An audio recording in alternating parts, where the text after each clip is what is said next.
അപ്പോൾ നമുക്ക് ഇനി പഠിക്കാനുള്ളത് ഏതാണ്? ഉപദ്വീപീയ പീഠഭൂമിയാണ്. അപ്പോൾ നമ്മൾ ഉത്തരപർവ്വത മേഖല പഠിച്ചു, അതുപോലെ ഉത്തര മഹാസമതലവും പഠിച്ചു. ഇനി മൂന്നാമത് പഠിക്കാനുള്ളത് ഏതാണ്? ഉപദ്വീപീയ പീഠഭൂമി. ഉപദ്വീപീയ പീഠഭൂമിയെ കുറിച്ചാണ് നമ്മൾ ഇനി പഠിക്കാൻ പോകുന്നത്. നമ്മൾ പറഞ്ഞു എവിടെയാണ് ഏറ്റവും മുകളിൽ ആരാണ്? ഉത്തരപർവ്വത മേഖലയുണ്ട്, അതിന്റെ താഴെ ആരുണ്ട്? ഉത്തര മഹാസമുദ്രമുണ്ട്, അതിന്റെ താഴ്ഭാഗത്താണ് ആരുള്ളത്? ഉപദ്വീപീയ പീഠഭൂമി ഉള്ളത്. അപ്പോൾ ഇത് എവിടെയാണ് ഉപദ്വീപീയ പീഠഭൂമിയുടെ സ്ഥാനം എന്ന് ചോദിച്ചാൽ ഏറ്റവും മുകളിലുള്ള അതായത് ഇതിന് തൊട്ട് മുകളിലുള്ള ആരാണ്? ഉത്തര മഹാസമുദ്രം. ഈ ഉത്തര മഹാസമുദ്രത്തിനും ഇനി നമ്മുടെ ഉപദ്വീപീയ പീഠഭൂമിയുടെ താഴെ, അതായത് നമ്മുടെ ഇന്ത്യയുടെ മാപ്പ് എടുത്തു കഴിഞ്ഞാൽ ഇന്ത്യയുടെ മാപ്പിന്റെ താഴെയുള്ളത് ആരാണ്? തീരപ്രദേശമല്ലേ. അപ്പോൾ ഈ ഉത്തര മഹാസമുദ്രത്തിനും തീരസമതലത്തിനും ഇടയിൽ സ്ഥിതി ചെയ്യുന്ന ഭൂപ്രദേശമാണ് ഏതെന്നറിയപ്പെടുന്നത്? ഉപദ്വീപീയ പീഠഭൂമി. അപ്പോൾ ഉത്തര മഹാസമുദ്രത്തിനും തീരദേശത്തിനും ഇടയിലുള്ള ഭൂപ്രദേശത്തെ വിളിക്കുന്ന പേരാണ് ഉപദ്വീപീയ പീഠഭൂമി. ഇതെന്ന് പറഞ്ഞാൽ ഉറപ്പേറിയ ശിലകൾ കൊണ്ടാണ് നിർമ്മിച്ചിരിക്കുന്നത് കേട്ടോ. അപ്പൊ ഈ ഉപദ്വീപീയ പീഠഭൂമി എന്ന് പറഞ്ഞാൽ ഉറപ്പേറിയ ശിലകൾ കൊണ്ടാണ് നിർമ്മിച്ചിരിക്കുന്നത്. ഇന്ത്യയിലെ ഏറ്റവും പഴക്കമുള്ള ഭൂവിഭാഗം ചോദിച്ചാൽ ഏതാണ്? അത് ഉപദ്വീപീയ പീഠഭൂമിയാണ്. നല്ല ക്വസ്റ്റ്യൻ ആണ്. ഇന്ത്യയിലെ ഏറ്റവും പഴക്കമുള്ള ഭൂവിഭാഗം ഏതാണ്? അത് ഉപദ്വീപീയ പീഠഭൂമിയാണ്. അപ്പോൾ ഉപദ്വീപീയ പീഠഭൂമിയെ കുറിച്ചാണ് പഠിക്കുന്നത്. നമ്മൾ പറഞ്ഞു എവിടെ മുതൽ ഏതിന്റെയൊക്കെ ഇടയിലാണ്? ഉത്തര മഹാസമുദ്രത്തിനും അതുപോലെ തീരസമുദ്രത്തിനും ഇടയിൽ സ്ഥിതി ചെയ്യുന്ന ഒരു ഭൂവിഭാഗമാണ് എന്ന് പറയുന്നത് ഉപദ്വീപീയ പീഠഭൂമി. ഇത് ഉറപ്പേറിയ ശിലകൾ കൊണ്ടാണ് നിർമ്മിച്ചിരിക്കുന്നത്. അതുപോലെ ഇന്ത്യയിലെ ഏറ്റവും പഴക്കമേറിയ ഭൂവിഭാഗമാണ് എന്നറിയപ്പെടുന്നത് ഉപദ്വീപീയ പീഠഭൂമി. അതുപോലെ നമ്മൾ പറഞ്ഞല്ലേ ഉറപ്പേറിയ ശിലകൾ കൊണ്ടല്ലേ നിർമ്മിച്ചിരിക്കുന്നത്. അതുകൊണ്ട് തന്നെ ഇന്ത്യയിലെ ഭൂവിഭാഗങ്ങളിൽ ഏറ്റവും ദൃഢവും സ്ഥിരവുമായതാണ്. അപ്പോൾ ഇന്ത്യയിലുള്ള ഈ ഭൂവിഭാഗം നമ്മൾ പറഞ്ഞ ഉത്തരപർവ്വത മേഖല, ഉത്തര മഹാസമുദ്രം, ഉപദ്വീപീയ പീഠഭൂമി, ഇങ്ങനെയുള്ള നമ്മുടെ ഇന്ത്യയിലുള്ള ഭൂവിഭാഗങ്ങളെ വെച്ച് നോക്കുമ്പോഴത്തേക്കും ഏറ്റവും ദൃഢവും സ്ഥിരമായതുമാണ് എന്ന് പറയുന്നത് ഉപദ്വീപീയ പീഠഭൂമി. ഇത് ഏതൊക്കെ ശിലകൾ കൊണ്ടാണ് നിർമ്മിച്ചിരിക്കുന്നതെന്ന് ചോദിച്ചാൽ ആഗ്നേയ ശിലയും കായാന്തരിത ശിലയുമാണ്. അപ്പൊ ആഗ്നേയ ശിലയും കായാന്തരിത ശിലയും കൊണ്ട് നിർമ്മിച്ചിരിക്കുന്നതാണ് ഏത്? ഉപദ്വീപീയ പീഠഭൂമി. അപ്പൊ ആഗ്നേയ ശിലകളാലും കായാന്തരിത ശിലകളാലും നിർമ്മിതമാണ് ഉപദ്വീപീയ പീഠഭൂമി. ഇന്ത്യയിലെ ഏറ്റവും വിസ്തൃതിയേറിയ ഭൂവിഭാഗം ചോദിച്ചാൽ ഏതാണ്? അത് ഉപദ്വീപീയ പീഠഭൂമിയാണ് കേട്ടോ. ഇന്ത്യയിലെ ഏറ്റവും വിസ്തൃതിയേറിയ ഭൂവിഭാഗം എന്നാണ് ക്വസ്റ്റ്യൻ എങ്കിൽ അത് ഉപദ്വീപീയ പീഠഭൂമിയാണ്. ഏകദേശം 15 ലക്ഷം ചതുരശ്ര കിലോമീറ്റർ ആണ് ഇതിന്റെ വിസ്തൃതി കേട്ടോ. എത്രയാണ്? ഏകദേശം 15 ലക്ഷം ചതുരശ്ര കിലോമീറ്റർ ആണ് ഇന്ത്യയിലെ ഏറ്റവും വിസ്തൃതിയേറിയ ഭൂവിഭാഗമാണ് എന്ന് പറയുന്നത് ഉപദ്വീപീയ പീഠഭൂമി. ഏകദേശം 15 ലക്ഷം ചതുരശ്ര കിലോമീറ്റർ ആണ് നമ്മുടെ ഉപദ്വീപീയ പീഠഭൂമിയുടെ വിസ്തൃതി. നമ്മളെ ധാതുക്കളുടെ കലവറ എന്നറിയപ്പെടുന്ന ഭൂവിഭാഗം ചോദിച്ചാൽ ഏതാണ്? അത് ഉപദ്വീപീയ പീഠഭൂമിയാണ്. തിരിഞ്ഞു പോകരുത്. ധാന്യപുരയെന്നും അതുപോലെ തന്നെ ധാതുക്കളുടെ കലവറയെന്നും രണ്ടെണ്ണമാണ്. അപ്പൊ നിങ്ങൾ എന്ത് ചെയ്തിരുത്? തിരിഞ്ഞു പോകരുത്. നമ്മൾ നേരത്തെ നമ്മുടെ ഇന്ത്യൻ കൃഷിയുടെ നട്ടൽ എന്നൊക്കെ പറഞ്ഞ ഉത്തര മഹാസമുദ്രത്തിനെ പഠിച്ചില്ലേ? എന്നാൽ ധാതു എന്നാണ് ക്വസ്റ്റ്യൻ എങ്കിൽ, ധാതുക്കളുടെ കലവറ എന്നാണ് ക്വസ്റ്റ്യൻ എങ്കിൽ അവിടെ ഉത്തരം മാറുന്നുണ്ട്. അതേതാണ്? അത് ഉപദ്വീപീയ പീഠഭൂമിയാണ്. അപ്പൊ ഇന്ത്യയിലെ ധാതുക്കളുടെ കലവറ എന്നറിയപ്പെടുന്ന ഭൂവിഭാഗം ചോദിച്ചാൽ ഏതാണ്? ഉപദ്വീപീയ പീഠഭൂമിയാണ്. അപ്പോൾ ഉത്തര മഹാസമുദ്രത്തിനും തീരപ്രദേശത്തിനും ഇടയിൽ സ്ഥിതി ചെയ്യുന്ന ഒരു ഭൂവിഭാഗമാണ് ഉപദ്വീപീയ പീഠഭൂമി. നല്ല കടുപ്പമുള്ള കട്ടിയേറിയ ശിലകളാൽ നിർമ്മിതമാണ്. ഏതൊക്കെ ശിലയാണ്? കായാന്തരിത, ആഗ്നേയ ശിലകളാൽ നിർമ്മിതമായിട്ടുള്ള ഭൂവിഭാഗമാണ് ഉപദ്വീപീയ പീഠഭൂമി. ഇന്ത്യയിലെ ഏറ്റവും പഴക്കം ചെന്ന ഭൂവിഭാഗമാണിത്. പിന്നെ നമ്മൾ പറഞ്ഞു ഇന്ത്യയിലെ ഏറ്റവും വിസ്തൃതിയേറിയ ഭൂവിഭാഗമാണ്. ഏകദേശം 15 ലക്ഷം ചതുരശ്ര കിലോമീറ്റർ ആണ് വിസ്തൃതി എന്ന് പറഞ്ഞു. എങ്ങനെ അറിയപ്പെടുന്നു? ധാതുക്കളുടെ കലവറ എന്നാണ് അറിയപ്പെടുന്നത്. ഈ ഉപദ്വീപീയ പീഠഭൂമിയിലുള്ള പ്രധാനപ്പെട്ട ധാതു വിഭവങ്ങളുടെ ധാതുക്കളുടെ കലവറ എന്ന് പറഞ്ഞില്ലേ? അപ്പൊ എന്തൊക്കെയാണ് ഇവിടുത്തെ പ്രധാനപ്പെട്ട ധാതു വിഭവങ്ങൾ എന്ന് ചോദിച്ചാൽ ഇരുമ്പയിര്, കൽക്കരി. എന്തൊക്കെയാണ്? ഇരുമ്പയിര്, കൽക്കരി, മാംഗനീസ്. ഇരുമ്പയിര്, കൽക്കരി, മാംഗനീസ്, ബോക്സൈറ്റ്, ചുണ്ണാമ്പ് കല്ല്. എന്തൊക്കെയാണ്? ഇരുമ്പയിര്, കൽക്കരി, മാംഗനീസ്, ബോക്സൈറ്റ്, ചുണ്ണാമ്പ് കല്ല്. ഇതൊക്കെയാണ് ഈ ഉപദ്വീപീയ പീഠഭൂമിയിലെ പ്രധാനപ്പെട്ട ധാതുക്കൾ. അപ്പോൾ ധാതുക്കളുടെ കലവറ എന്നറിയപ്പെടുന്ന ഇന്ത്യയിലെ ഭൂവിഭാഗം ചോദിച്ചാൽ ഏതാണ്? അത് ഉപദ്വീപീയ പീഠഭൂമിയാണ്. ഇവിടെ പ്രധാനമായിട്ട് കാണപ്പെടുന്ന ധാതുക്കൾ എന്തൊക്കെയാണ്? ഇരുമ്പയിര്, കൽക്കരി, മാംഗനീസ്, ബോക്സൈറ്റ്, അതുപോലെ ചുണ്ണാമ്പ് കല്ല്. ഇനി നമ്മൾ ഇതൊരു ബേസ് ആയിട്ട് നമ്മൾ പറഞ്ഞ കാര്യമാണ്. നമ്മൾ നേരത്തെയൊക്കെ എന്താണ് നമ്മുടെ ഉത്തരപർവ്വത മേഖലയൊക്കെ നമ്മൾ മൂന്നായിട്ട് തിരിച്ചില്ലേ? അതുപോലെ തന്നെ നമ്മുടെ ഈ ഉപദ്വീപീയ പീഠഭൂമിക്കും കുറച്ച് ഡിവിഷൻസ് ഉണ്ട് കേട്ടോ. ഉപദ്വീപീയ പീഠഭൂമിയിൽ നമ്മൾ പഠിക്കാൻ പോകുന്നതാണ്. അതായത് ഈ ഉപദ്വീപീയ പീഠഭൂമിയിലുള്ള പ്രധാനപ്പെട്ട ഭൂപ്രകൃതി വിഭാഗങ്ങൾ ഏതൊക്കെയാണെന്ന് ചോദിച്ചാൽ ഒന്ന് ഡെക്കാൻ പീഠഭൂമി, ഏതാണ് ഡെക്കാൻ പീഠഭൂമി. അതുപോലെ മറ്റൊന്നാണ് മധ്യ ഉന്നത തടം, മധ്യ ഉന്നത തടം. അതുപോലെ വടക്കു കിഴക്കൻ പീഠഭൂമി, അപ്പോൾ നമ്മൾ ഈ ഉപദ്വീപീയ പീഠഭൂമിക്കകത്ത് പഠിക്കാൻ പോകുന്നത്, അല്ലെങ്കിൽ ഈ ഉപദ്വീപീയ പീഠഭൂമിയുടെ പ്രധാനപ്പെട്ട ഭൂപ്രകൃതി വിഭാഗങ്ങൾ ചോദിച്ചാൽ ഏതൊക്കെയാണ്? ഡെക്കാൻ പീഠഭൂമി, മധ്യ ഉന്നത തടം, അതുപോലെ വടക്കു കിഴക്കൻ പീഠഭൂമി. അപ്പൊ നമ്മൾ ആദ്യം ഡെക്കാൻ പീഠഭൂമിയെ കുറിച്ചാണ് പഠിക്കാൻ പോകുന്നത്. നിങ്ങൾ ക്വസ്റ്റ്യൻ പേപ്പറിലൊക്കെ ഒത്തിരി കണ്ടിട്ടുള്ള ആളായിരിക്കും ഈ ഡെക്കാൻ പീഠഭൂമി. അപ്പൊ നമുക്ക് ആദ്യം ഡെക്കാൻ പീഠഭൂമിയെ കുറിച്ച് നോക്കാം.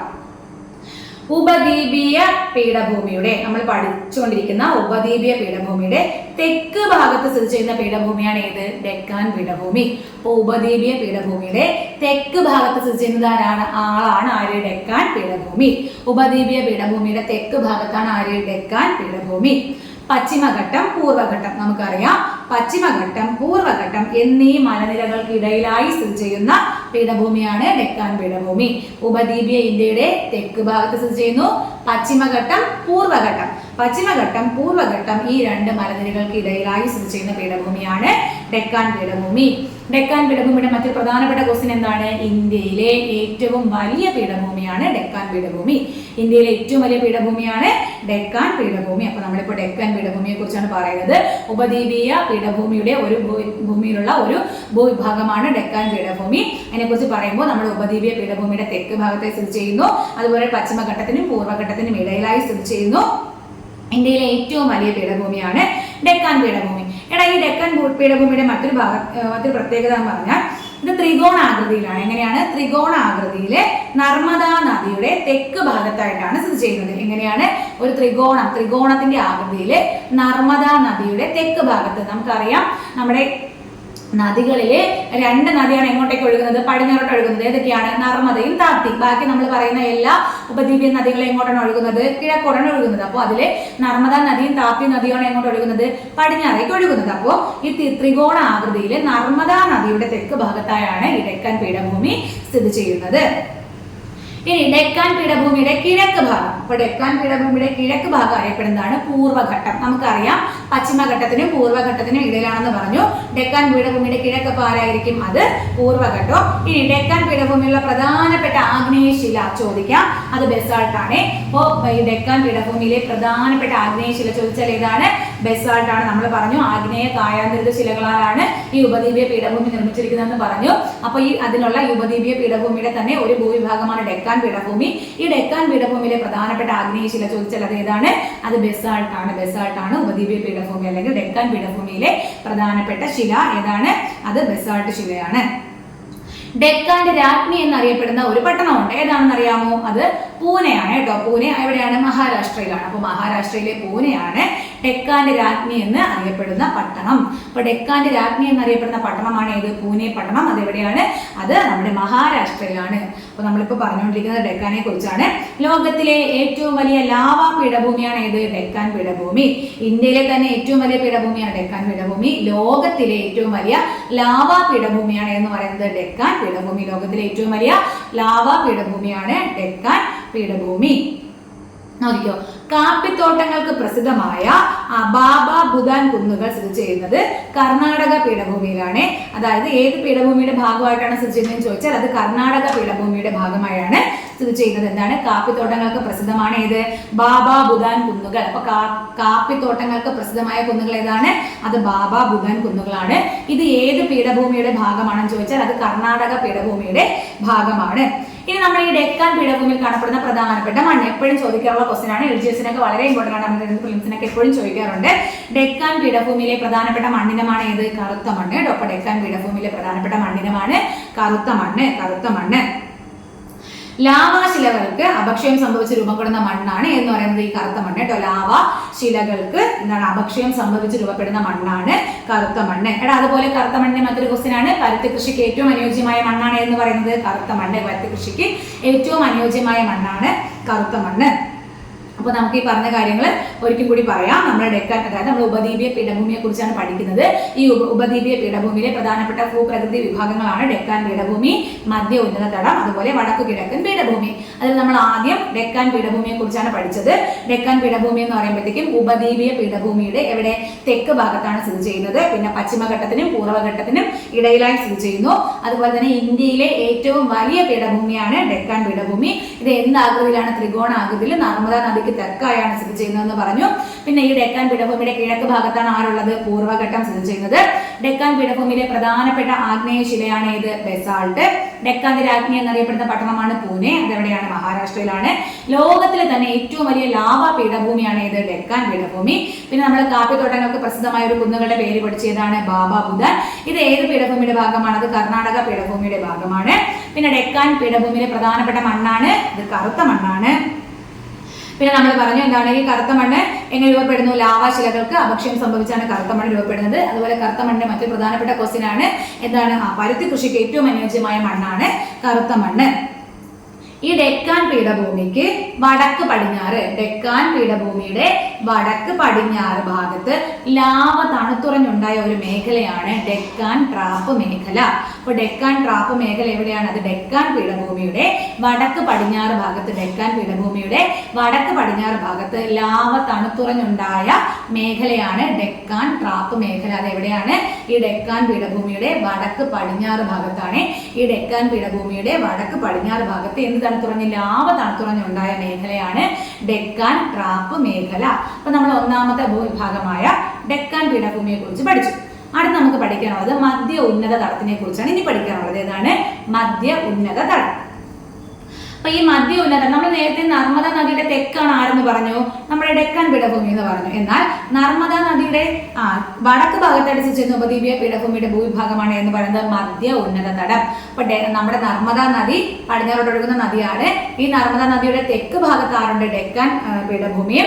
ഈ നർമ്മദ നദിയുടെ വടക്ക് ഭാഗത്ത് ആരുണ്ട്? മധ്യ ഉന്നത തടം. അപ്പൊ നർമ്മദ നദിയുടെ വടക്ക് ഭാഗത്തായാണ് ആരുള്ളത്? മധ്യ ഉന്നത തടം സ്ഥിതി ചെയ്യുന്നത്. ഈ മധ്യ ഉന്നത തടത്തിന്റെ പടിഞ്ഞാറൻ അതിർത്തി, അതായത് ഈ പടിഞ്ഞാറ് ഭാഗത്ത് ആരാണ്? അത് ആരവല്ലിയാണ്. അപ്പൊ ആരവല്ലിയാണ് ഈ മധ്യ ഉന്നത തടത്തിന്റെ പടിഞ്ഞാറൻ അതിർത്തിയിൽ ആരാണ്? അത് ആരവല്ലി പർവ്വതനിരകളാണ്. വിന്ധ്യ പർവ്വതത്തിനും ആരവല്ലി പർവ്വതനിരകൾക്കും ഇടയിലായി സ്ഥിതി ചെയ്യുന്ന പീഠഭൂമിയാണ് മാൾവ പീഠഭൂമി. അപ്പൊ മാൾവ പീഠഭൂമി എവിടെയൊക്കെയാണ്? അത് വിന്ധ്യ പർവ്വതനിരയ്ക്കും ആരവല്ലി നിരകൾക്കും ഇടയിലാണ്. വിന്ധ്യ പർവ്വതനിരയ്ക്കും ആരവല്ലി പർവ്വതനിരയ്ക്കും ഇടയിലുള്ള പീഠഭൂമിയാണ് മാൾവ പീഠഭൂമി. വിന്ധ്യ പർവ്വതത്തിനും ആരവല്ലിക്കും ഇടയിലുള്ളതാണ് മാൾവ പീഠഭൂമി. മധ്യ ഉന്നത തടം നമ്മൾ പറഞ്ഞു നർമ്മദാ നദിയുടെ വടക്ക് ഭാഗത്താണ് സ്ഥിതി ചെയ്യുന്നത്.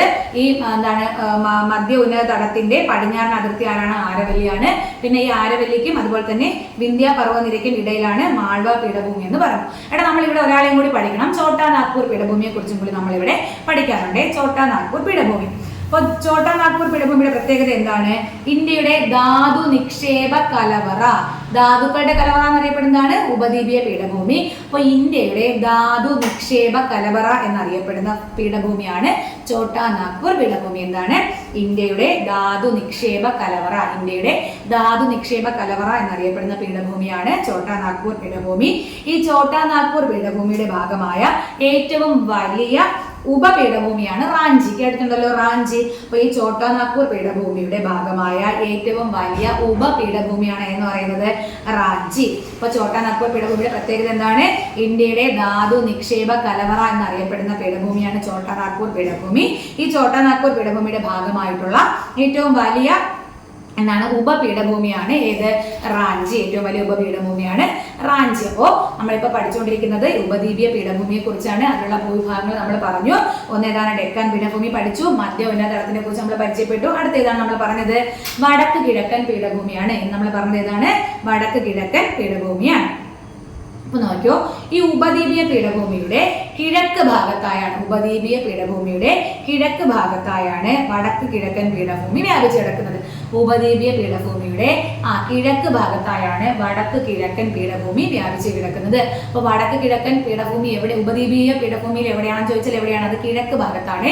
അപ്പൊ ഉപദ്വീപീയ പീഠഭൂമിയുടെ കിഴക്ക് ഭാഗത്താണ് വടക്ക് കിഴക്കൻ പീഠഭൂമി വ്യാപിച്ചു കിടക്കുന്നത്. ഉപദ്വീപീയ പീഠഭൂമിയുടെ വടക്ക് കിഴക്കിൽ തുടർച്ചയായി കാണപ്പെടുന്നത് മേഘാലയ പീഠഭൂമിയുണ്ട്, കർബി അംഗ്ലോങ് പീഠഭൂമിയും ഉണ്ട്. അതായത് ഈ ഉപദ്വീപീയ പീഠഭൂമിയുടെ വടക്ക് കിഴക്കിൽ തുടർച്ചയായിട്ട് കാണപ്പെടുന്നത് ആരൊക്കെയാണ്? മേഘാലയ പീഠഭൂമിയും അതുപോലെ കർബി അംഗ്ലോങ് പീഠഭൂമിയുമാണ്. ഓക്കെ അല്ലേ? ഉപദ്വീപീയ പീഠഭൂമിയെയും അതുപോലെ മേഘാലയയും തമ്മിൽ വേർതിരിക്കുന്നതാണ് മാൾഡ കേട്ടോ, മാൾഡ. ഉപദ്വീപീയ പീഠഭൂമിയെയും മേഘാലയയും തമ്മിൽ വേർതിരിക്കുന്നതാണ് മാൾഡ. മാൾഡ മറന്നു പോകരുതേ. അപ്പൊ നമുക്ക് ഇത്രയാണ് ഏതിനകത്ത് പഠിക്കാനുള്ളത്, ഈ 3 ആൾക്കാരെ കുറിച്ച് പഠിക്കാനുള്ളത്. ഇനി ഉപദ്വീപീയ പീഠഭൂമിയിൽ കുറെ പർവ്വത നിരകളുണ്ട്. അപ്പൊ നമുക്ക് അതിനെ കുറിച്ച് പരിചയപ്പെടാം. എടാ, ഏതൊക്കെയാണ് ഇതിന്റെ ഭാഗമായിട്ടുള്ള പ്രധാനപ്പെട്ട പർവ്വത നിരകൾ അറിയോ? ഏതൊക്കെ? നമ്മളിപ്പോ 2-3 പർവ്വത നിരകളൊക്കെ ഇവിടെ പരിചയപ്പെട്ട് വന്നവരൊക്കെ തന്നെയാണ്. ആരവല്ലി, വിന്ധ്യ സാത്പുര, ആരവല്ലി, വിന്ധ്യ സാത്പുര, പശ്ചിമഘട്ടം, പൂർവ്വഘട്ടം. അപ്പോൾ നമ്മുടെ ഈ ഉപദ്വീപീയ പീഠഭൂമിയിലുള്ള പ്രധാനപ്പെട്ട പർവ്വത നിരകളാണ് ആരവല്ലി, വിന്ധ്യ സാത്പുര, പശ്ചിമഘട്ടം, പൂർവ്വഘട്ടം. ഇതൊക്കെയാണ് ആരവല്ലി, വിന്ധ്യ സാത്പുര, പശ്ചിമഘട്ടം, പൂർവ്വഘട്ടം. അപ്പൊ നമുക്ക് ആദ്യം ആരവല്ലിയെ കുറിച്ച് ജസ്റ്റ് മെയിനായിട്ടുള്ള പോയിന്റുകൾ ഒന്ന് പരിചയപ്പെടാം. ഇന്ത്യയിലെ ഏറ്റവും പഴക്കമേറിയ മടക്ക് പർവ്വതമാണ് ഏത്? ആരവല്ലി കേട്ടോ. ഇന്ത്യയിലുള്ള ഏറ്റവും പഴക്കമേറിയ മടക്ക് പർവ്വതം ചോദിച്ചാൽ അതേതാണ്? അത് ആരവല്ലിയാണ്. ഇന്ത്യയിലെ ഏറ്റവും പഴക്കമേറിയ മടക്ക് പർവ്വതമാണ് ആരവല്ലി.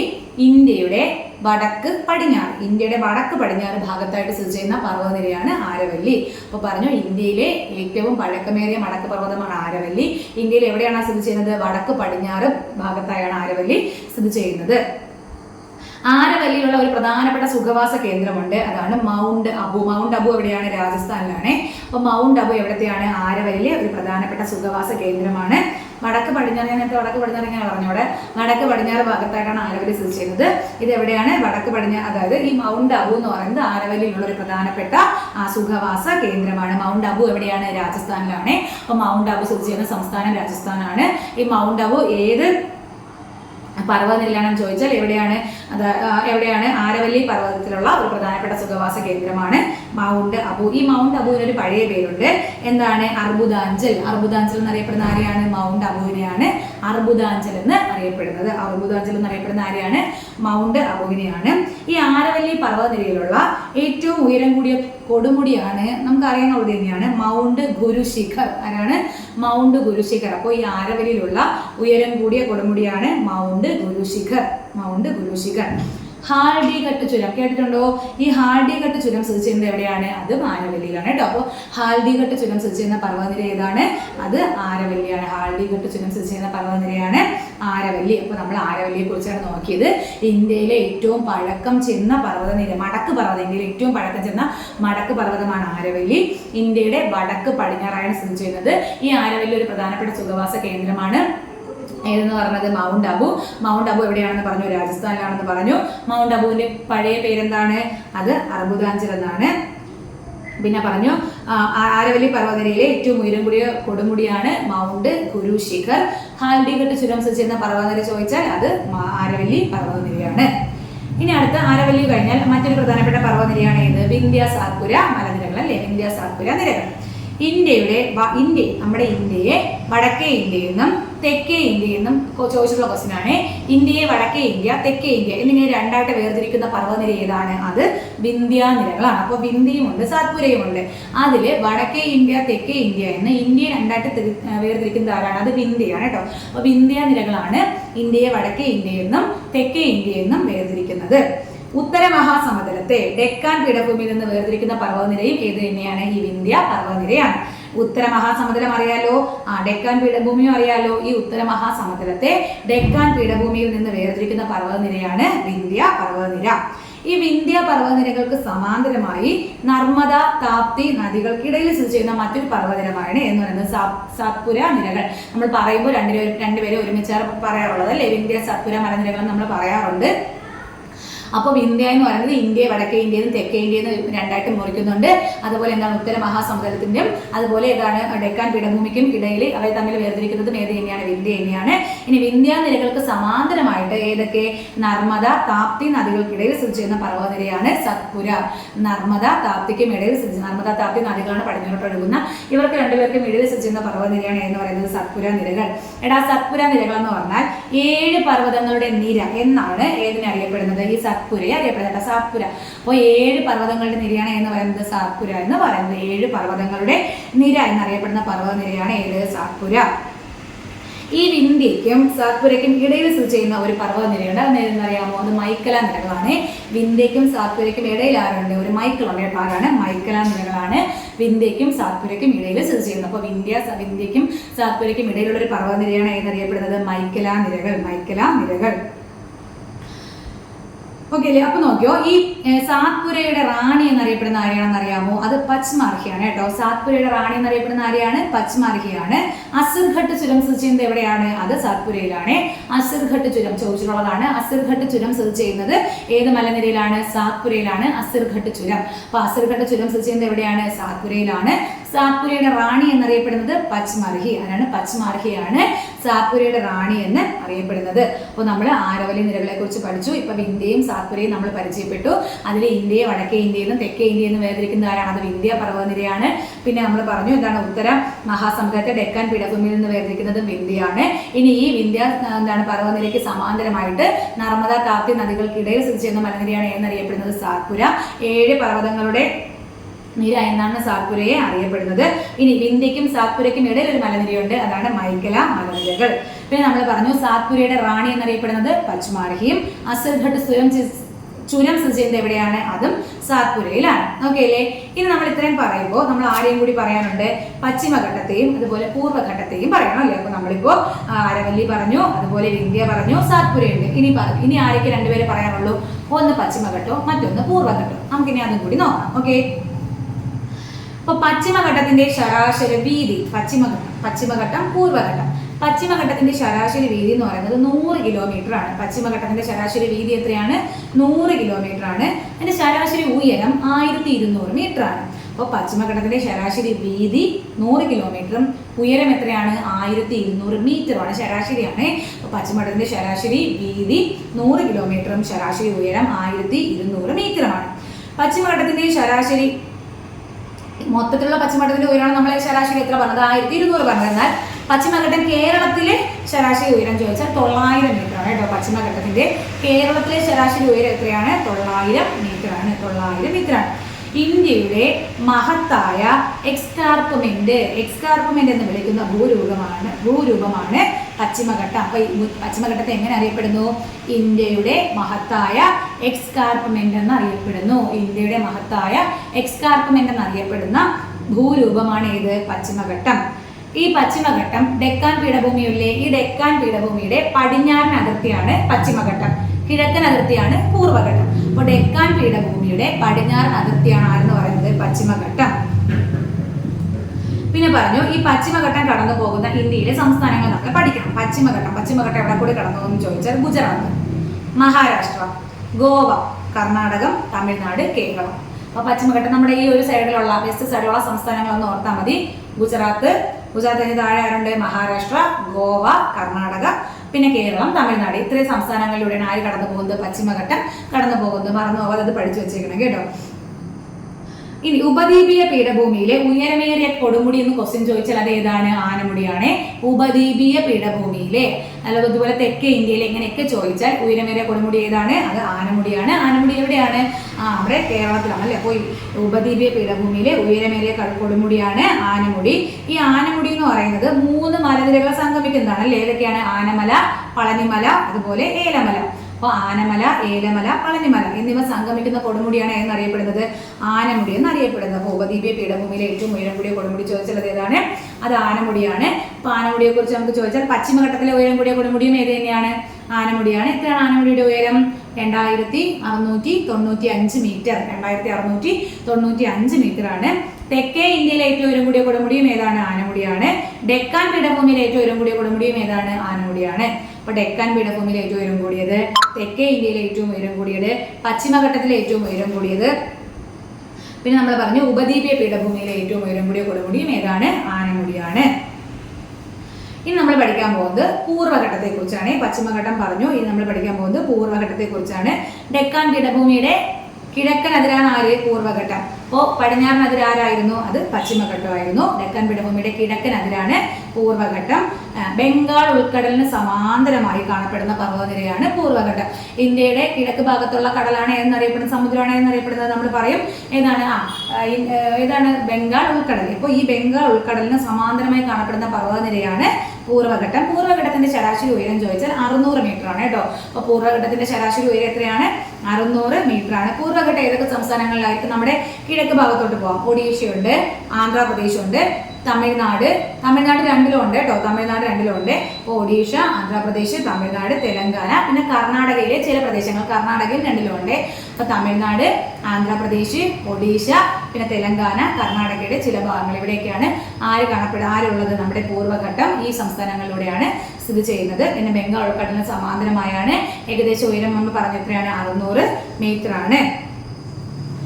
ഈ പൂർവ്വഘട്ടത്തിലുള്ള ഏറ്റവും ഉയരം കൂടിയ പർവ്വതമാണ് ജിന്ദാഗഡ പർവ്വതം. അപ്പൊ ജിന്ദാഗഡ പർവ്വതം എവിടത്തെയാണ്? അത് പൂർവ്വഘട്ടത്തിലെ ഏറ്റവും ഉയരം കൂടിയ പർവ്വതമാണ്. ഏത്? ജിന്ദാഗഡ പർവ്വതം. പൂർവ്വഘട്ടത്തിലെ ഏറ്റവും ഉയരം കൂടിയ പർവ്വതമാണ് ജിന്ദാഗഡ പർവ്വതം. ഈ പശ്ചിമഘട്ടവും പൂർവ്വഘട്ടവും തമ്മിൽ ബന്ധിക്കുന്നത് എവിടെ വെച്ചാണെന്ന് ചോദിച്ചാൽ നീലഗിരി കുന്നിൽ വെച്ചിട്ടാണ് കേട്ടോ. അപ്പൊ നമ്മൾ പശ്ചിമഘട്ടത്തിനെ കുറിച്ചും പറഞ്ഞു, പൂർവ്വഘട്ടത്തിനെ കുറിച്ചും പറഞ്ഞുകൊണ്ടിരിക്കുന്നുണ്ട്. അപ്പോൾ ഇവ രണ്ടും, പശ്ചിമഘട്ടവും പൂർവ്വഘട്ടവും തമ്മിൽ ബന്ധിക്കുന്ന ഒരു സ്ഥലമുണ്ട്. അത് നമ്മൾ പറഞ്ഞു. ഇതിൽ രണ്ടിൽ ഉൾപ്പെടുന്ന സംസ്ഥാനങ്ങൾ ഏതൊക്കെയുണ്ട്? തമിഴ്നാടുണ്ട്, കർണാടകയുണ്ട്. അപ്പൊ ഇതിൽ ഏതെങ്കിലും ഒരു സ്ഥലത്ത് വെച്ചിട്ടായിരിക്കുമല്ലോ. അപ്പൊ തമിഴ്നാട്ടിലെ എവിടെ വെച്ചിട്ടാണ്? നീലഗിരി കുന്നിൽ വെച്ചിട്ടാണ് ഈ പശ്ചിമഘട്ടവും പൂർവ്വഘട്ടവും തമ്മിൽ കൂട്ടിമുട്ടുന്നത് അല്ലെങ്കിൽ ബന്ധിക്കുന്നത് കേട്ടോ. അപ്പോൾ പശ്ചിമഘട്ടവും പൂർവ്വഘട്ടവും തമ്മിൽ ബന്ധിക്കുന്നത് എവിടെയാണ്? നീലഗിരി കുന്നുകളാണ്, തമിഴ്നാട്. നീലഗിരിയുടെ റാണി എന്നറിയപ്പെടുന്നത് ആരെയാണ്? ഊട്ടിയാണ് കേട്ടോ. നീലഗിരിയുടെ റാണി എന്നറിയപ്പെടുന്നത് ഊട്ടി. ഈ നീലഗിരി കുന്നുകളിൽ അധിവസിക്കുന്ന ഒരു ആദിവാസി വിഭാഗമുണ്ട്. അതാണ് തോടർ കേട്ടോ. തോടർ അപ്പോൾ എവിടെയുള്ളവരാണ്? നീലഗിരി കുന്നുകളിൽ അധിവസിക്കുന്ന ആദിവാസി വിഭാഗമാണ് തോടർ. നീലഗിരിയുടെ റാണി എന്നറിയപ്പെടുന്നത് ആരെയാണ്? അത് ഊട്ടിയാണ് നീലഗിരിയുടെ റാണി എന്ന് അറിയപ്പെടുന്നത്. ഇത്രയാണ് നമുക്ക് ഉപദ്വീപീയ പീഠഭൂമിയിൽ പഠിക്കാനുള്ളത്. അപ്പോൾ ഉപദ്വീപീയ പീഠഭൂമിയിൽ നമ്മൾ ആരെയൊക്കെ കുറിച്ചാണ് പറഞ്ഞത്? ഡെക്കാൻ പീഠഭൂമിയെ കുറിച്ച് പറഞ്ഞു. പിന്നെ മധ്യ ഉന്നത തടം, അതുപോലെ ചോട്ടാ നാഗ്പൂർ പീഠഭൂമി, വടക്ക് കിഴക്കൻ പീഠഭൂമിയെ കുറിച്ച് പറഞ്ഞു. പിന്നെ നമ്മൾ കുറച്ച് പർവ്വതങ്ങൾ നോക്കിയല്ലേ? ആരവല്ലി, വിന്ധ്യ, സാത്പുര, പശ്ചിമഘട്ടം, പൂർവ്വഘട്ടം. ഇനി നമുക്ക് പഠിക്കാം. അപ്പൊ നമ്മൾ 3 പേരെ പഠിച്ചു കഴിഞ്ഞു. ആരൊക്കെയാണ് പഠിച്ചത്? ഉത്തര പർവ്വത മേഖല, ഉത്തര മഹാസമതലം, ഉപദ്വീപീയ പീഠഭൂമി. ഇനി നമ്മൾ പഠിക്കാൻ പോകുന്നത് അതിന്റെ താഴെയുള്ള തീരപ്രദേശത്തിനെ കുറിച്ചാണ് പഠിക്കാനുള്ളത്. ഇനി നമുക്ക് തീരപ്രദേശത്തിനെ കുറിച്ച് നോക്കാം. തീരപ്രദേശത്തെ പ്രധാന കാർഷിക വിളകൾ ഏതൊക്കെയാണ്? നെല്ലും തെങ്ങുമാണ് അല്ലേ? തീരപ്രദേശത്തെ പ്രധാനപ്പെട്ട കാർഷിക വിളകളാണ് നെല്ല്, തെങ്ങ്. ഇന്ത്യൻ തീരദേശത്തെ എത്ര എടുത്ത് വെച്ചിട്ടുണ്ട്? നമുക്ക് പ്രധാനമായിട്ടും 2ആയിട്ട് തരംതിരിക്കാം. ഏതൊക്കെയാണ്? കിഴക്കൻ തീരസമതലവും പടിഞ്ഞാറൻ തീരസമതലവും. അപ്പോൾ ഇന്ത്യൻ തീരസമതലത്തിൽ നമ്മൾ പ്രധാനമായും 2ആയിട്ടാണ് തിരിച്ചിട്ടുള്ളത്. കിഴക്കൻ തീരസമതലമെന്നും പടിഞ്ഞാറൻ തീരസമതലമെന്നും 2ആയിട്ടാണ് തിരിച്ചിട്ടുള്ളത്. അപ്പൊ നമുക്ക് ആദ്യം കിഴക്കൻ തീരസമതലം അല്ലെങ്കിൽ പൂർവ്വതീരത്തിനെ കുറിച്ച് നോക്കാം. പൂർവ്വതീരം അല്ലെങ്കിൽ കിഴക്കൻ തീരസമതലത്തെ കുറിച്ചാണ് നമ്മൾ ആദ്യം പഠിക്കാൻ പോകുന്നത്. നോക്കിക്കോ, ഇത് എവിടെ മുതൽ എവിടെ വരെയാണെന്ന് ചോദിച്ചാൽ സുന്ദരവനം കേട്ടിട്ടുണ്ടല്ലോ. ഈ സുന്ദരവനം പ്രദേശം മുതൽ കന്യാകുമാരി എവിടെയാണ്? തമിഴ്നാട്. അപ്പോ സുന്ദരവനം മുതൽ തമിഴ്നാട്ടിലെ കന്യാകുമാരി വരെ വ്യാപിച്ചു കിടക്കുന്ന എവിടെ? കന്യാകുമാരി വരെ ആർക്കൊക്കെ ഇടയിലാണ്? പൂർവ്വഘട്ടത്തിനും ബംഗാൾ ഉൾക്കടലിനും ഇടയിൽ. നമുക്കറിയാം പൂർവ്വഘട്ടം കിഴക്ക് ഭാഗത്താണ്. അപ്പൊ ഈ പൂർവ്വഘട്ടത്തിനും ബംഗാൾ ഉൾക്കടലിനും ഇടയിൽ എവിടെ മുതൽ എവിടെ വരെ? സുന്ദരവനം മുതൽ തമിഴ്നാട്ടിലെ കന്യാകുമാരി വരെ വ്യാപിച്ചു കിടക്കുന്ന തീരപ്രദേശമാണ് എന്നറിയപ്പെടുന്നത് കിഴക്കൻ തീരസമതലം. അപ്പൊ കിഴക്കൻ തീരസമതലം എവിടെ മുതൽ എവിടെ വരെയാണെന്ന് ചോദിച്ചാൽ സുന്ദരവനം പ്രദേശം മുതൽ കന്യാകുമാരി വരെ പൂർവ്വഘട്ടത്തിനും അതുപോലെ ബംഗാൾ ഉൾക്കടലിനും ഇടയിലാണ് സ്ഥിതി ചെയ്യുന്നത്. നമ്മൾ പറഞ്ഞു തീരസമതലത്തെ 2ആയിട്ട് തരംതിരിക്കാം. കിഴക്കൻ തീരസമതലവും പടിഞ്ഞാറൻ തീരസമതലവും. അപ്പൊ നമ്മുടെ ഈ പടിഞ്ഞാറൻ തീരസമതലത്തെ അപേക്ഷിച്ച് നോക്കുകയാണെങ്കിൽ കിഴക്കൻ തീരസമതലത്തിന് വീതി വളരെ കൂടുതലാണ്. അപ്പോൾ എന്താണ്? പടിഞ്ഞാറൻ തീരസമതലത്തെ അപേക്ഷിച്ച് അല്ലെങ്കിൽ പശ്ചിമ സമതലത്തെ അപേക്ഷിച്ച് കിഴക്കൻ തീരസമതലം അല്ലെങ്കിൽ പൂർവ്വ തീരസമതലത്തിന് ഇങ്ങനെയാണ് വീതി കൂടുതലാണ് കേട്ടോ. വീതി കൂടുതലാണ്. അതുപോലെ ഈ കിഴക്കൻ തീരസമതലത്തെ അറിയപ്പെടുന്നത് ഉയർത്തപ്പെട്ട തീരസമതലങ്ങളാണ് കേട്ടോ. അപ്പോൾ ഇതിൽ ഉയർത്തപ്പെട്ടത് ഏത്, താഴ്ത്തപ്പെട്ടത് എന്ന് ചോദിക്കാറുണ്ട്. ഉയർത്തപ്പെട്ടത് എന്നാണ് ക്വസ്റ്റ്യൻ എങ്കിൽ അത് ഏതാണ്? കിഴക്കൻ തീരസമതലമാണ് കേട്ടോ. അപ്പോൾ ഉയർത്തപ്പെട്ട തീരത്തിന് ഉദാഹരണമാണ് ഈ കിഴക്കൻ തീരസമതലങ്ങൾ. കിഴക്കൻ തീരപ്രദേശത്തെ നമുക്ക് എത്രയായിട്ട് തരംതിരിക്കാം? 2ആയിട്ട് തരംതിരിക്കാം.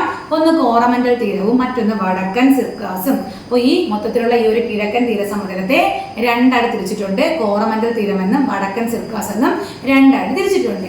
അപ്പോൾ നമ്മുടെ മൊത്തത്തിലുള്ള എന്താണ് ഇന്ത്യയുടെ തീരദേശം രണ്ടായിട്ട് തിരിക്കുന്നുണ്ട്.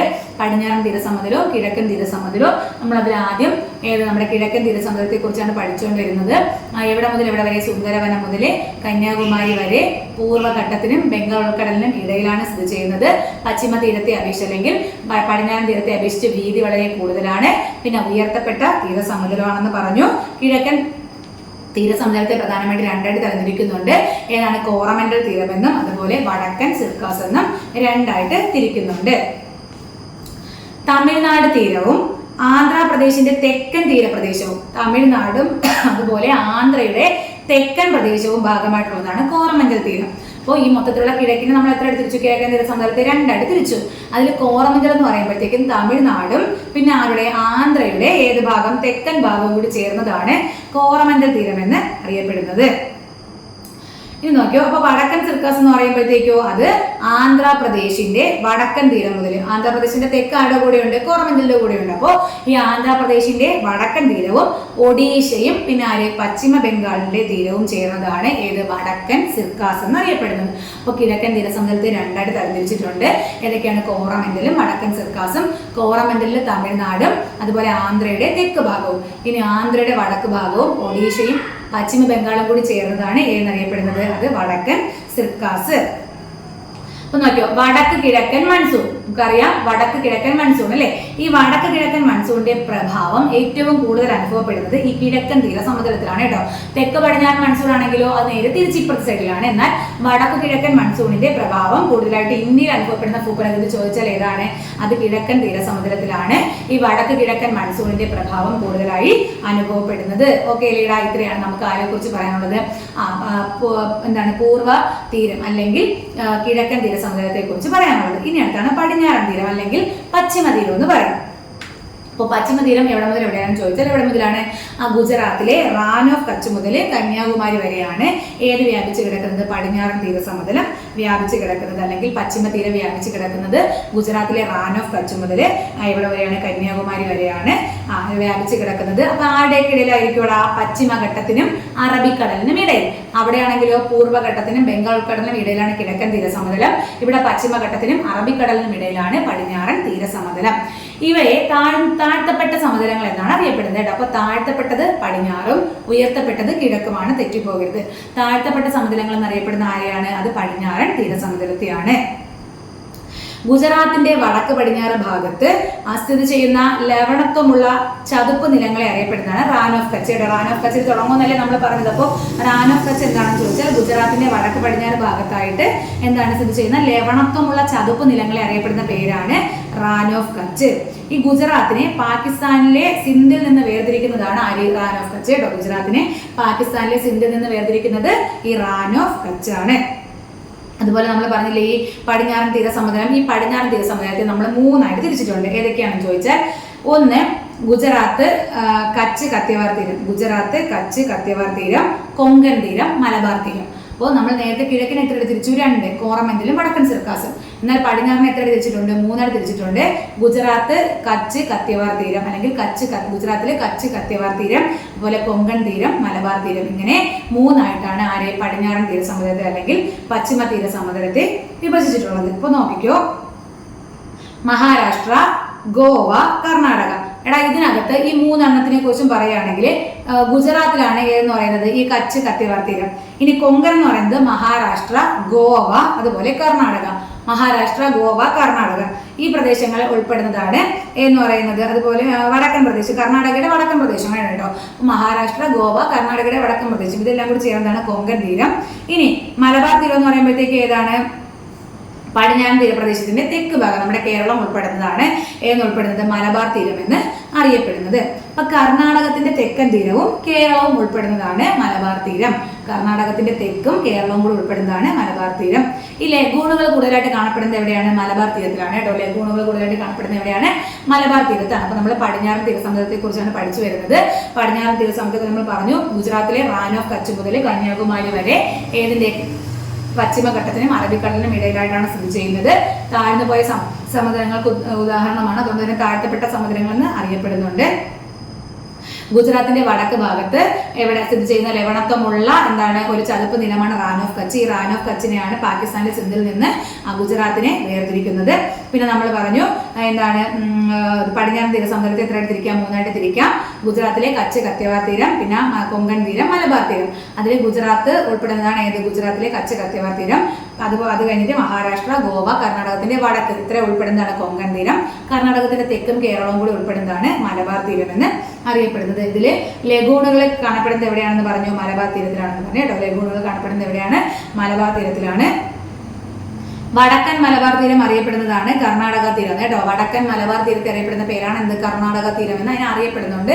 ഈ വടക്കൻ മലബാറും പിന്നെ കേരളവും ഉൾപ്പെടുന്നതാണല്ലോ നമ്മളെ കൊങ്കൺ തീരം എന്ന് പറഞ്ഞത്. അപ്പൊ ഈ വടക്കൻ മലബാറിന്റെ മാത്രമായിട്ട് കർണാടക തീരം എന്ന് അറിയപ്പെടുന്നുണ്ട്. ഇവിടെ ഇത്ര നമുക്ക് എന്തിനെ കുറിച്ച് പഠിക്കാനുള്ളൂ? തീരസമുദ്രത്തെ കുറിച്ച് പഠിക്കാനായിട്ടുള്ളൂ. പിന്നെ തീരസമുദ്രത്തെ കുറിച്ച് പഠിക്കുമ്പോഴത്തേക്കും നമുക്ക് 2 ദ്വീപുകളെ കുറിച്ചും കൂടി പഠിക്കണമല്ലോ. ഏതൊക്കെയാണ്? ഒന്ന് ലക്ഷദ്വീപും അതുപോലെ ഒന്ന് ആൻഡമാൻ നിക്കോബാർ.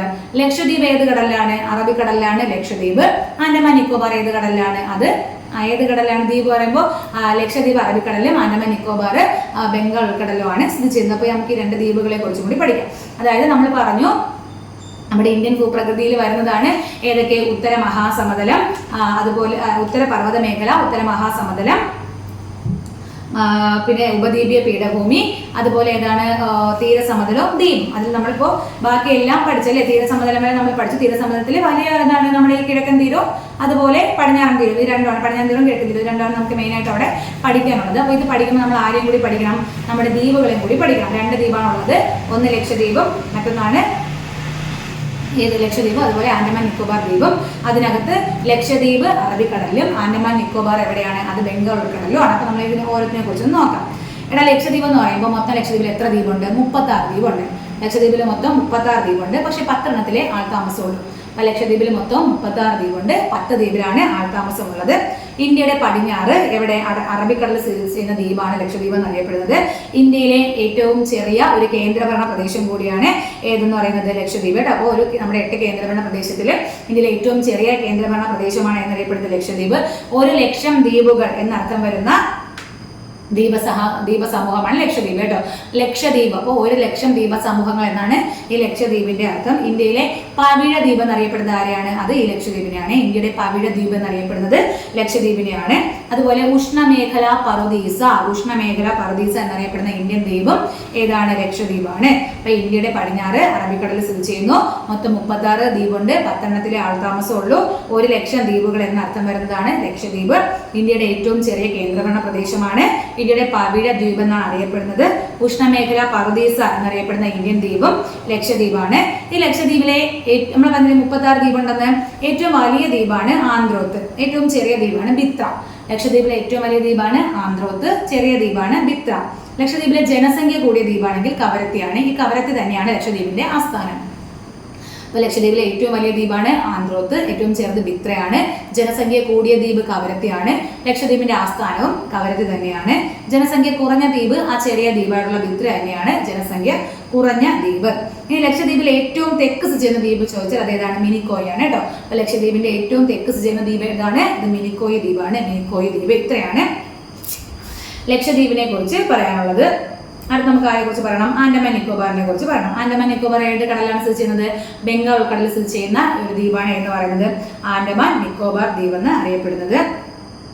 ഉൾക്കടൽ ദ്വീപുകൾ എന്ന് അറിയപ്പെടുന്നതും ആരെയാണ്? ആൻഡമാൻ നിക്കോബാർ ദ്വീപുകളെ ഉൾക്കടൽ ദ്വീപ് എന്നും അറിയപ്പെടുന്നുണ്ട്. ന്യൂ ഡെൻമാർക്ക് എന്നറിയപ്പെടുന്ന ദ്വീപസമൂഹമാണ് ആൻഡമാൻ ആൻഡ് നിക്കോബാർ. എങ്ങനെ അറിയപ്പെടുന്നു?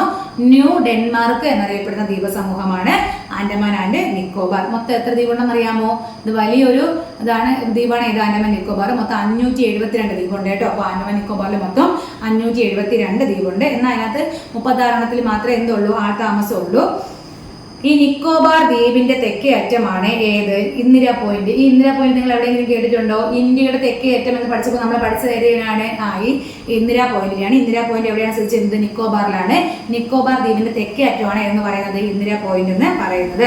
ഈ നിക്കോബാറിന് ഒരു പഴയ പേരുണ്ട്. അതാണ് നക്കാവാരം ദ്വീപുകൾ. നിക്കോബാറിന്റെ പഴയ പേരാണ് നക്കാവാരം ദ്വീപുകൾ. ആൻഡമാനിലെ ഏറ്റവും വലിയ ദ്വീപ് ചോദിച്ചാൽ മിഡിൽ ആൻഡമാൻ ആണ്. ആൻഡമാനിലെ ഏറ്റവും വലിയ ദ്വീപ് ഏതാണ്? അത് മിഡിൽ ആൻഡമാൻ ആണ്. ഷഹീദ് ആൻഡ് സ്വരാജ് ദ്വീപുകൾ എന്ന് ആൻഡമാൻ നിക്കോബാർ ദ്വീപുകളെ വിശേഷിപ്പിച്ചത് ആരാണ്? അത് സുഭാഷ് ചന്ദ്രബോസ് ആണ് കേട്ടോ.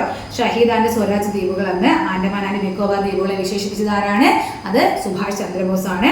ആൻഡമാൻ ആൻഡ് നിക്കോബാർ ദ്വീപിന്റെ തലസ്ഥാനം പോർട്ട് ബ്ലെയർ. ആൻഡമാൻ നിക്കോബാറിന്റെ തലസ്ഥാനം എവിടെയാണ്? പോർട്ട് ബ്ലെയർ ആണ്. പോർട്ട് ബ്ലെയർ ഇന്ത്യയിലെ ഏക സജീവ അഗ്നിപർവ്വതം ഏതാണ്? അത് ബാരൻ ദ്വീപാണ്.